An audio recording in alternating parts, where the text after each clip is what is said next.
اگر میں آپ سے کہوں کہ آج آپ پانی کا صرف ایک گھونٹ اپنی پوری زندگی کا رخ بدلنے کی نیت سے پی سکتے ہیں تو شاید آپ کو یقین نہ آئے، لیکن ٹھہر جائیے، کیونکہ آج جو بات آپ سننے جا رہے ہیں وہ صرف ایک عام بات نہیں، بلکہ آپ کو اپنے رب کی طرف اور بھی قریب لے جانے والی ایک ایسی یاد دہانی ہے جو آپ کے دل کو جھکجھور کر رکھ دے۔ ہم روز پانی پیتے ہیں، لیکن بہت کم لوگ اس بات پر غور کرتے ہیں کہ یہی پانی اللہ تعالیٰ کی کتنی بڑی نعمت ہے۔ جب ایک مومن کسی بھی نعمت کو اپنے رب کے ذکر کے ساتھ استعمال کرتا ہے تو اس کا دل امید، سکون اور توکل سے بھر جاتا ہے۔ اگر آپ کو لگتا ہے کہ آپ کی دعائیں دیر سے قبول ہو رہی ہیں، روزی میں تنگی ہے، پریشانیاں ختم ہونے کا نام نہیں لے رہی، محنت کے باوجود راستے بند نظر آتے ہیں، یا دل ہر وقت بے چینی سے بھرا رہتا ہے، تو مایوس مت ہوئیے، کیونکہ اللہ تعالیٰ کی رحمت سے کبھی مایوس نہیں ہونا چاہیے۔ وہی ذات ہے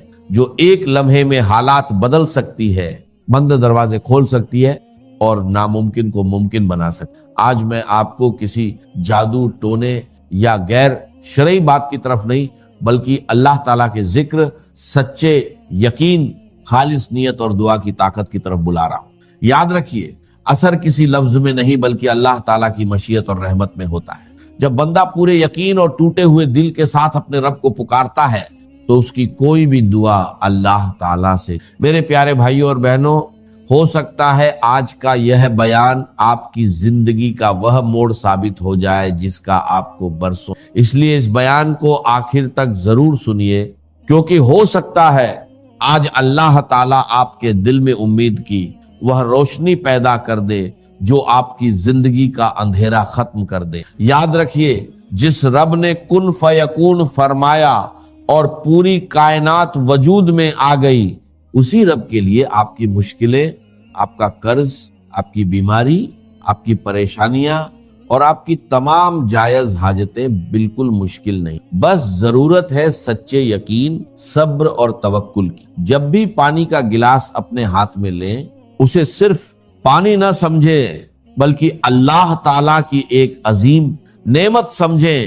دل سے بسم اللہ الرحمن الرحیم پڑھیں، اپنے رب کی حمد کریں، اپنی جائز حاجتوں کے لیے دعا کریں اور پورا بھروسہ اسی پر رکھیں، کیونکہ وہی دعاؤں کو سننے والا، رحمتیں برسانے والا اور اپنے بندوں پر سب سے زیادہ مہربان ہے۔ اگر آپ بھی چاہتے ہیں کہ آپ کا دل اللہ تعالیٰ کے ذکر سے روشن ہو جائے تو اس بیان کو آخر تک ضرور سنیں اور کمنٹس میں ماشاء اللہ، الحمدللہ اور سبحان اللہ ضرور لکھیں۔ انشاءاللہ اللہ تعالیٰ کے ذکر کو آگے پہنچانے اور دوسروں کو نیکی کی طرف بلانے کی نیت پر بھی آپ کو ثواب ملے گا۔ اب ذرا اپنے دل سے ایک سوال کیجئے، کیا وجہ ہے کہ کچھ لوگ مشکلوں کے سمندر میں بھی سکون سے رہتے ہیں، جبکہ کچھ لوگوں کے پاس سب کچھ ہونے کے باوجود ان کے دل بے چین رہتے ہیں؟ اس کا جواب صرف ایک ہے، اور وہ ہے اللہ تعالیٰ پر یقین۔ جب انسان اپنے رب پر پورا بھروسہ کر لیتا ہے تو اس کی سوچ بدل جاتی ہے، اس کا نظریہ بدل جاتا ہے، اور پھر اسی بدلاؤ کے ساتھ اس کی زندگی میں بھی بدلاؤ آنا شروع ہو جاتا ہے۔ بہت سے لوگ شکایت کرتے ہیں کہ ہم دعا تو بہت کرتے ہیں، وظیفے بھی پڑھتے ہیں، لیکن اثر محسوس نہیں ہوتا۔ اکثر اس کی وجہ یہ ہوتی ہے کہ زبان تو دعا کر رہی ہوتی ہے، لیکن دل دنیا کی فکروں میں الجھا رہتا ہے۔ یاد رکھیے، اللہ تعالیٰ صرف الفاظ نہیں بلکہ دل کی حالت کو بھی دیکھتا ہے۔ اس لیے جب بھی آپ پانی پینے لگیں، کچھ لمحوں کے لیے دنیا کی ہر فکر کو اپنے دل سے نکال دیں اور صرف اپنے رب کی طرف متوجہ ہو جائیں۔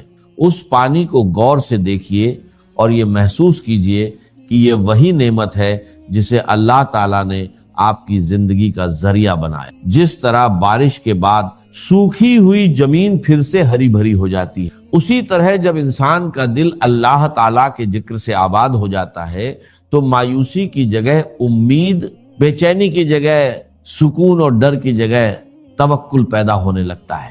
اگر آپ کی زندگی میں رکاوٹیں ہیں، رشتوں میں پریشانیاں ہیں، روزگار کی فکر ہے، بیماری نے آپ کو تھکا دیا ہے، یا حالات آپ کی امیدوں کے خلاف چل رہے ہیں، تو اپنے رب سے امید کا رشتہ کبھی مت توڑیے۔ ہو سکتا ہے جس چیز کو آپ دیر سمجھ رہے ہو اسی میں اللہ تعالیٰ کی سب سے بڑی حکمت چھپی ہو۔ اسی لیے صبر کیجئے، دعا کرتے رہیے اور اپنے دل کو